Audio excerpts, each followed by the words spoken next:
Hello YouTube, I'm Andrew Does Hair. You can find my work on Instagram at Andrew Does Hair. You are watching this video because you missed the point of the Canon EOS RP. To make it kind of blunt and brief, there are a ton of reviews out there for the Canon EOS RP that make it seem like a complete dud of a camera.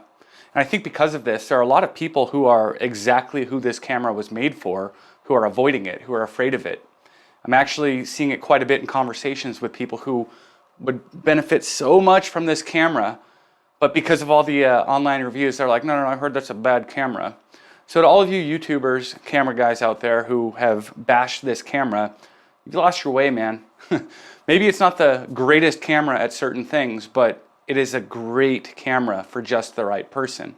And I do believe that there are customers out there who have been waiting for exactly this camera and they don't even know it. And they won't even give it a chance to know it because the reviewers all said it was bad. So in this video, I want to kind of talk about these bad things and talk about exactly who this camera is for, because we've been waiting for it. And I think even now as it's aging, it's over a year old, I think it's becoming more and more of a great value. And I do believe for the next probably 2 or 3 years, and until they make a RP Mark II, I think this thing's gonna hold a lot of value for just the right customer, and hopefully that's you, because it'll save you a lot of headache and save you a lot of money if so. What this camera lacks as far as some features on the extreme ends of what a camera can do, it makes up for by being an incredible value into a vast, massive ecosystem of lenses and accessories.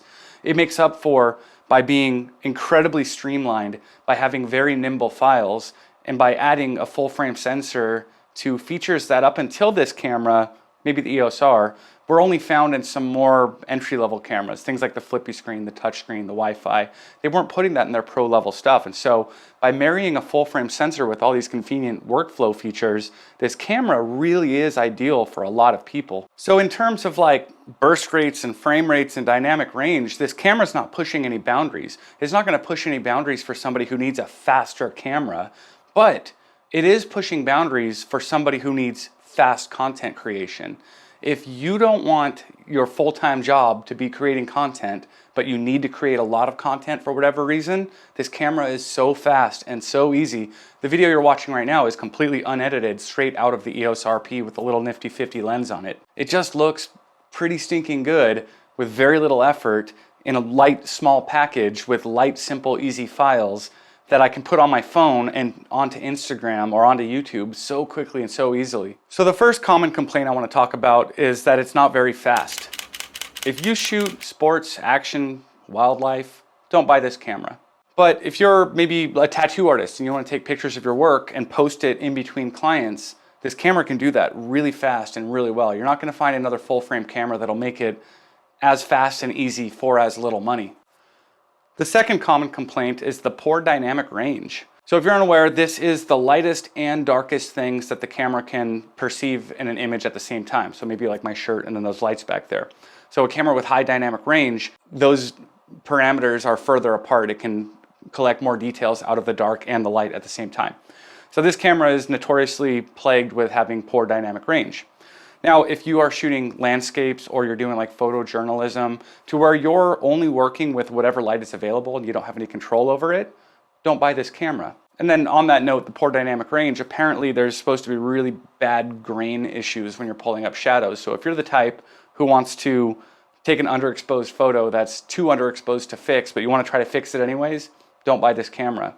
But if you're a chef and you want to take a picture of your plating real quick and then post it while you're on your lunch break, this camera can do that very quickly, very easily, and it'll look freaking pro. So the third thing many people complain about is the lack of 24 frames a second and 120 frames a second. So if you see a video where they're complaining about 24 frames a second, it's just an old video because they have since the release of the camera, they have added 24 frames through a firmware update. 120 frames a second, well, let me be clear about something here. Most of the people I talk to who are afraid of this camera have no idea what different frame rates are for. All they know is higher numbers equal better. And this drives me crazy with like consumers and camera and marketing and stuff like, oh, it doesn't shoot 120 frames a second. And this pro on YouTube said that that's very limiting, so I can't buy this camera.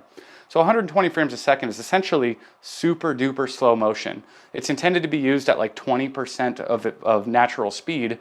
And so if you're shooting skateboarding or motocross or something, yeah, you maybe want to get a camera with 120 frames a second. This camera might not be for you. But if you're a hair cutter, you don't want to shoot a haircut at 120 frames a second. It's going to be way too slow. So this camera does offer 60 frames a second, which is plenty for getting really smooth motion out of a naturally moving person. Now, if they're doing like parkour or something, backflips and somersaults and things, like, okay, maybe this camera's not good for that. But if you're shooting regular people doing regular things, you do not need 120 frames a second. On top of that, Instagram, so most of what we do, we're just posting on Instagram. Instagram can only display up to 30 frames a second. And so if you record anything at 60 or 120 and you export it as such, it won't even look the same on Instagram. They're gonna like alter it and it'll probably look glitchy or something. If all of this was I you and you're like, oh, I actually didn't even know what a frame rate was for, go do homework on that before you decide if this camera's for you. Because for most people, if you're not shooting action, 60 frames a second is plenty. The next complaint here is the crappy 4K. So it's kind of a known thing. The 4K in this camera crops in by 1.7 or 1.8 times. The focus is kind of weak, and then there's a rolling shutter issue. So the 4K is really plagued with a lot of problems. Now, it's really important to know that 4K on a lot of lower end cameras that are less than like $2,000, is more of a marketing badge than it is a useful tool. Whatever, Sony fans are going to argue with me over that, but 4K is not as necessary as you think. I said marketing badge. Consumers know that 4K exists, and they know that I got a 4K TV and Netflix shows 4K and I want my camera that can keep up. Realistically, if you're posting stuff on Instagram, first of all, Instagram can't display 4K. So anything you record in 4K and put on Instagram won't be displayed back in 4K. But if you talk to working professionals like videographers, cinematographers, whatever, they use 4K if they need to crop in a whole bunch later. Like if they're going to cut the shot down a whole bunch and they need more resolution to do that. They use 4K if the client or the customer requests the finished project to be 4K. Or they use 4K if it's on a platform that requires or can support 4K. Instagram cannot. And so if you're looking at this camera because you're a hairdresser or a makeup artist and you want to post videos to Instagram, you don't need the 4K because Instagram won't show that anyways. And even if you were going to put it on a platform, I think YouTube does support 4K. If you're trying to do your makeup, you don't want to use 4K. You don't want people to see your pores. Maybe, I don't know. But point being, 4K is really misunderstood by consumers. We think that it just means better looking video, but what it really means is more flexible video. And in some cases, streaming services and stuff who offer 4K, like on a big enough screen, yes, you will see the difference. On your phone, you cannot see the difference. Number 5, the codecs are weak. So if you know what I'm talking about when I say that, don't buy this camera. If you don't know what I'm talking about when I say that, this camera's probably pretty good for you.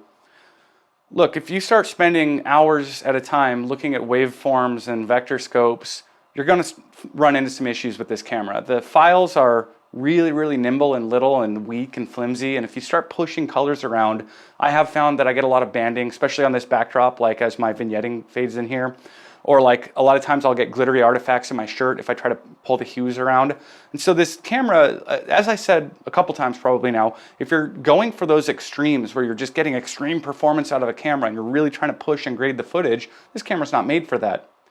But if you're a vlogger and you want to upload 6 Instagram stories a day where you have a blurry background, this camera is great for that. The files are super light and little, and you can transfer them to your phone and onto Instagram seamlessly, flawlessly, within seconds.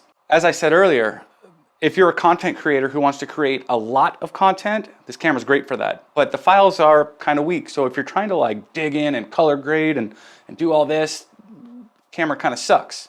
A small little workaround that I found for the color grading issue, I no longer try to grade footage off the RP. What I do is, if I want a specific look, like what you're looking at right now is a little bit teal and orange, I make it with Canon's picture style editor. I upload it into the camera and I just use it straight out of camera as it comes out like this. So again, quick, easy workflow. I don't even look at the vector scope or anything in post. It's just, okay, that's good enough. Put it on Instagram.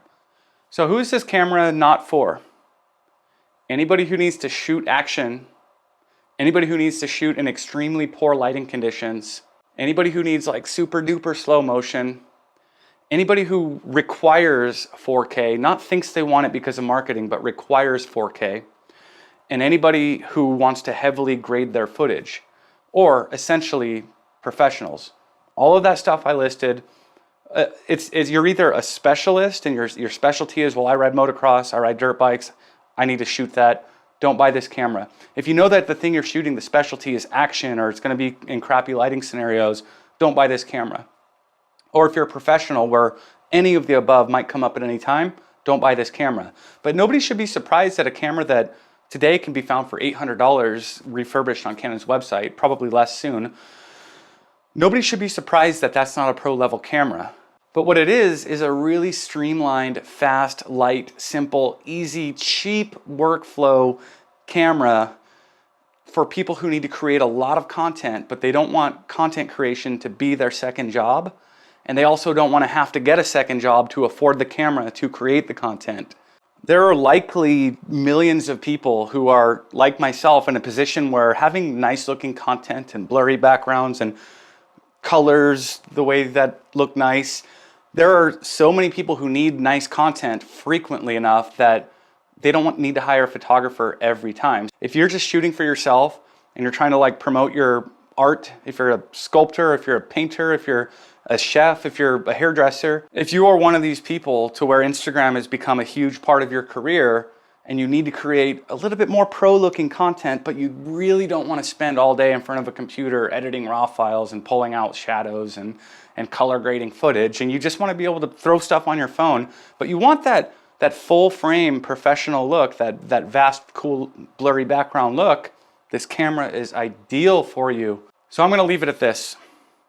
If you're not so sure you're going to need any of these features that I just said this camera can't do, if you're any of these people that don't need this stuff, but let's say you do have the money for like an A7 III or an EOS R, R6 or R5. If you have that money, if that's like your budget, I highly recommend buy this $800 EOS RP and put the rest of your budget into the nicest lens you can afford.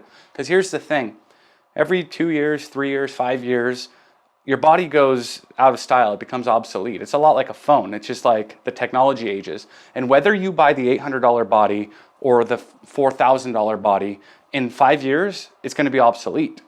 Now, if you're just getting started and you're not sure if you need any of those things that this camera can't do, you'll be so much happier when you go to upgrade next time if you bought the nice lens and you still have that, because the lens is an investment and that'll last forever. And by the time you need that next camera in a couple years, you will know for dang sure what features you do need that you were missing in the RP. So in a nutshell, the RP doesn't do any one thing extra great, but it does a little bit of everything pretty good and really fast and really easily and really cheap. It is the general content creator's fast, easy content machine. Thanks for watching. Please like and subscribe if you're into this sort of thing. I also cut hair, so come back for those videos too.